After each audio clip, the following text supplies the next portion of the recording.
যে বিভীষিকাময় সময়ে প্রত্যেক নবী বলেছেন আমি পারবো না, প্রত্যেক নবী বলেছেন নফসি নফসি, আমার কি হবে আমি জানি না, আল্লাহ আমারে বাঁচাও।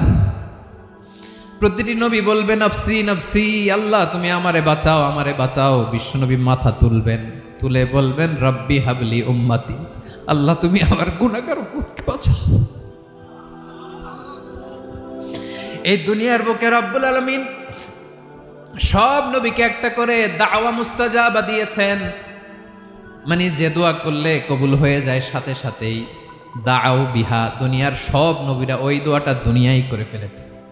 ওয়া ইন্নী আখতাবিউ দাওয়াতি শাফাআতান লি উম্মতি ইয়াউমাল কিয়ামাহ, আমার ওই স্পেশাল দোয়াটা আমি দুনিয়ার বুকে কঠিন বিপদে পড়েও কোনোদিন করি নাই। আমি আমার স্পেশাল দোয়াটা কিয়ামতের দিন আমার গুনাহগার উম্মতকে সুপারিশের জন্য রেখে দিয়েছি।